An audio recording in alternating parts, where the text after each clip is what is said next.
What's going on, you guys? Sports on the Diesel back at you here with another episode. Obviously, today we're going to be talking about the divisional round of the NFL playoffs. Let's get right into it. Let's start off with the Rams versus the Packers. The Packers win 32-18 here, and the ultimate takeaway from this is too much Rodgers, too much Davante Adams, and too much Aaron Jones in this ballgame. Even though Jared Goff did throw the football very accurately, 21-27, buck 74, he threw for a touchdown.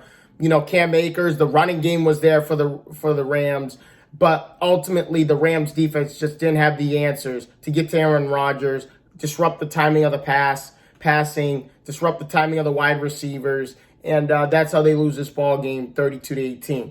Moving on to the Baltimore Ravens against the Buffalo Bills here.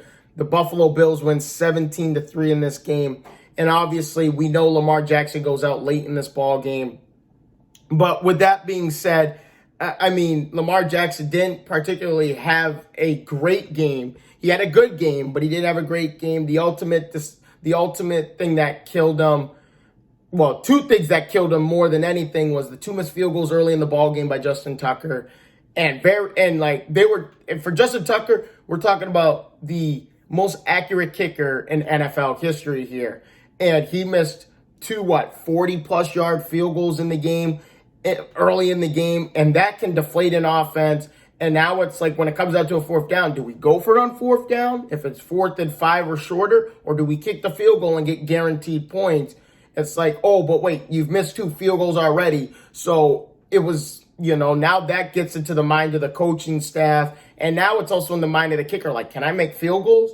Justin Tucker does ultimately make a field goal, but, Lamar Jackson throws an interception. The pick six was the other thing that killed them big time. They marched down the field, and I'm thinking to myself, like, oh my goodness, Lamar Jackson's starting to catch fire. He's making the defense pay for zone coverage. He's making defenders miss when he runs out of the pocket and extends plays. And I was like, uh-oh, here it comes. And then all of a sudden, he throws it into zone coverage in the end zone to Mark Andrews, double covered, pick six. 101-yard pick six, and that ultimately decided the game. But with all that being said, Baltimore still won they won time of possession by nearly 10 minutes. They had more total yards, they had more rushing yards in this ball game, and they still somehow lose this game. I will say this, 8 penalties is a killer. They had 8 accepted penalties against them in this ball game, and that could kill an offense. Let alone, it can also kill a defense too, because it's like, oh, it's 3rd and 10 or whatever. All of a sudden, roughing the passer defense, that, automatic first down, that any nitpick penalties like that could kill a defense. And unfortunately, that's what happened. Buffalo's defense got to Lamar Jackson. They forced him to throw error passes. They sacked him 4 times. And that was ultimately the difference in the ball game, even though Buffalo they only had 220 total yards of offense, and they still won this football game, is besides me. So, with that being said, too much Josh Allen, Stephon Diggs, spectacular as usual. Both of them played fantastic again. And, it's good to see Lamar Jackson get a win, but Buffalo goes to the AFC Championship game for the first time since 1994. And now we can move on to the Kansas City Chiefs and the Cleveland Browns here, as Kansas City holds off Cleveland 22-17. I give a ton of credit to Baker Mayfield and what he did. They were down, 14-3, 17-3 at halftime. And Baker Mayfield put the team on his back, was in a leadership kind of role, and got the team back in the football game, and ultimately had a chance to win the football game when they, Chad Henne and the Kansas City Chiefs gave the Cleveland Browns a gift when he threw that interception. He throws this deep ball. Tyreek Hill's in the middle of the end zone. I think it was Kelsey wasn't even in the end zone, and it was nothing but zone coverage. And there was 3 Cleveland guys there before the ball even was there, before the ball even came down. So it's just they get a gift from Chad Henne. They get to a 3rd down and 11. They get a first down. They get to a 3rd and 11, and they throw a check down in the flat. Oh my gosh, man. Kevin Stefanski's going to want that one back. Baker Mayfield's going to want that one back, because I can tell you right now, And now I will say this, if Baker Mayfield got the ball to him sooner, there's a chance Kareem Hunt's playmaking ability takes over and he can get a first down. But try and find a way, and I give Kansas City Chiefs credit on that play. They played zone coverage. They kept everything in front of them, and they tried to block any of the little holes that were in that zone coverage for Baker Mayfield to throw the football, and that's why he threw the check down. But enough of saying that. I was hoping Chubb and Kareem Hunt could have gotten more touches in this game. They only combined for 19 carries, 101 yards, and a touchdown. And they only combined for 3 catches, 6 yards. I was hoping to see more of that. But they both averaged 5.3 yards a carry. And Kevin Stefanski needs to give him the ball a little bit more, because I thought that they were running the ball very efficiently and effectively, and they were keeping Patrick Mahomes off the field.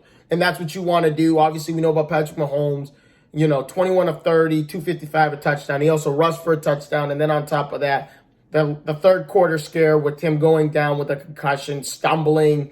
And as far as we know right now, he's passed a couple of steps in the concussion protocol, but he's still going to be a game-time decision for Sunday against the Buffalo Bills.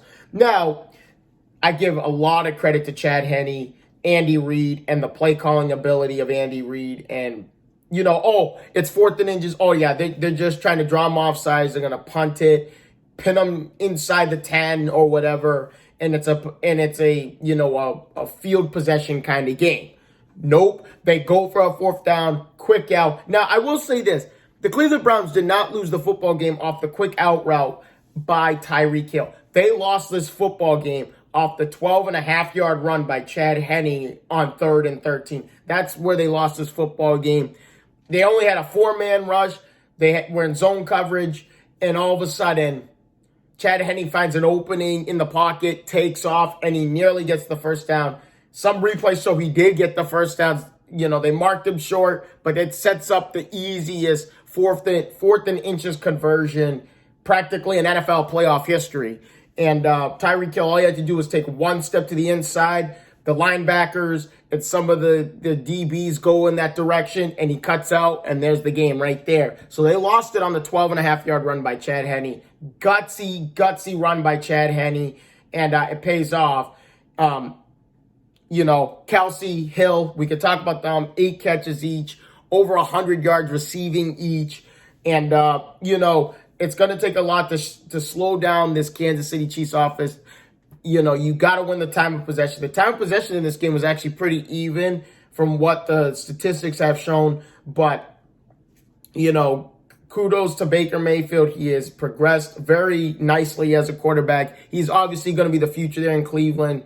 And, hopefully we see them back in this position next season, even though the Chiefs win 22-17. And last but not least, two of the most storied quarterbacks in NFL history here. We got Drew Brees. We got Tom Brady. In the third matchup of the season between the Bucs and the Saints, we know how the Saints dominated them in the first 2 matchups of the regular season. And this was all the Tampa Bay Buccaneers. Todd Bowles just had fun with messing with Drew Brees as Drew Brees throws 3 interceptions, which is very uncharacteristic of him. By the way, it is the first time in Drew Brees' NFL career that he threw 3 interceptions or more in a playoff game. And, I mean, that's the story of this game. The Buccaneers forced turnovers, Jared Cook's fumble, and then the ball that hits off Jared Cook's shoulder, and it goes up and it gets picked off. I mean, Jared Cook, I'm not saying Jared Cook is the ultimate reason why they lost this football game, but it's a tie game going into the 4th quarter. You're Tom Brady. You're like, oh, this is great. The defense, starts off on the field, and they force a fumble off Jared Cook. Great pass to Jared Cook over the middle, fumbles it, and that ultimately decided the rest of this football game. Those 2 plays by Jared Cook, and Jared Cook knew it. You could see him on the sideline. But enough talk about Jared Cook. We got to give credit to Todd Bowles and this young defense, the young secondary who forced 3 interceptions, 4 turnovers overall, and they got to Drew Brees. They disrupted the timing of the passing game, and they definitely disrupted the timing of the passing game. We're talking about Michael Thomas, a guy who makes over $20 million a year as a wide receiver, and he literally had 4 targets, 0 catches. The first time in his career, he has not caught a single pass in an NFL game that he has started in. So you give a lot of credit to the Bucs defense. Alvin Kamara he had 18 carries for 85 yards. He rushed the football very effectively, efficiently. I would have liked to see more touches, especially in the passing game. That could have opened up things for Michael Thomas.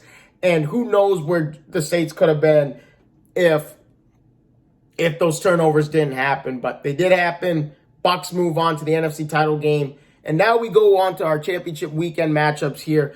First off, Buffalo against the Chiefs. The only way the Buffalo Bills are going to win this football game is if they take care of the ball, and they win the time of possession game. If they win the time of possession game, any second over 30 minutes is 1 second less Patrick Mahomes and them have. Now, granted, Patrick Mahomes is a game-time decision. He's going to be questionable all week because of concussion protocol.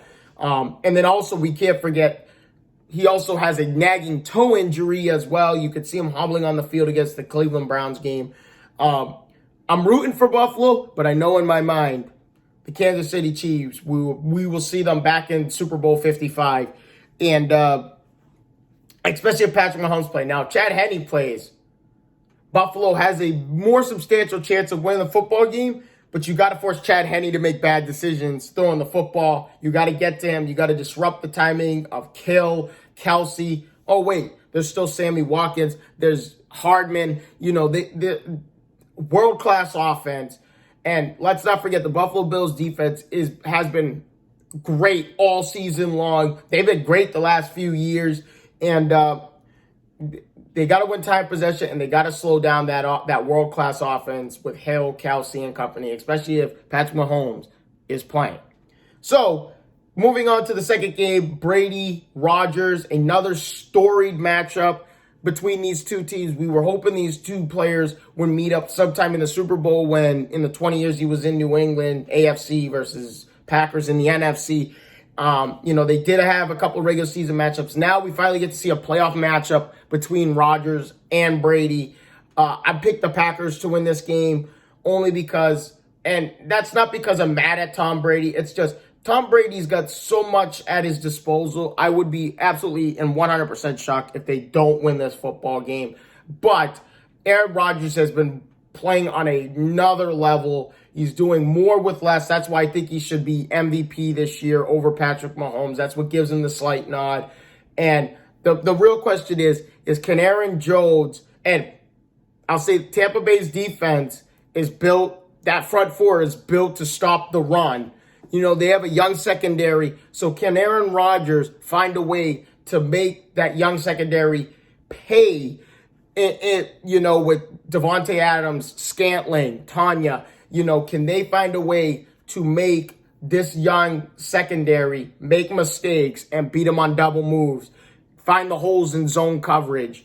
Most of the time, Todd Bowles-led defense is going to play man-to-man coverage. Tight man-to-man coverage. They're going to press you up against the line of scrimmage. They're going to make it very physical, and they're going to make it very hard for you to get into your rhythm and force bad timing on throws with Rodgers, with the quarterback and the wide receivers. So it all depends on that. And it also depends on, can this Packers defense slow down the world-class offense of Tom Brady, Gronkowski, Antonio Brown.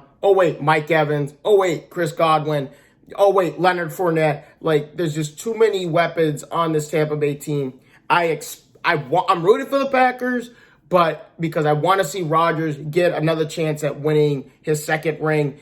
But I know good and well, Tom Brady and they got a crazy offense, and they're peaking at the right time here as they won their last 5 games in the regular season.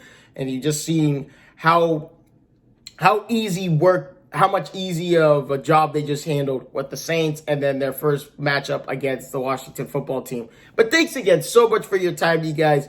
Obviously, stay tuned for more stuff coming up. Obviously, we got NBA stuff to talk about as the Brooklyn Nets lose a double overtime to the Cleveland Cavaliers. And, as much as I want to keep talking about the Brooklyn Nets and James Harden and Kyrie and Kevin Durant, they're going to be the story of the year and what chemistry they can build upon going forward. as the NBA season progresses, but a lot of exciting things to talk about in the NBA. Stay tuned for that video.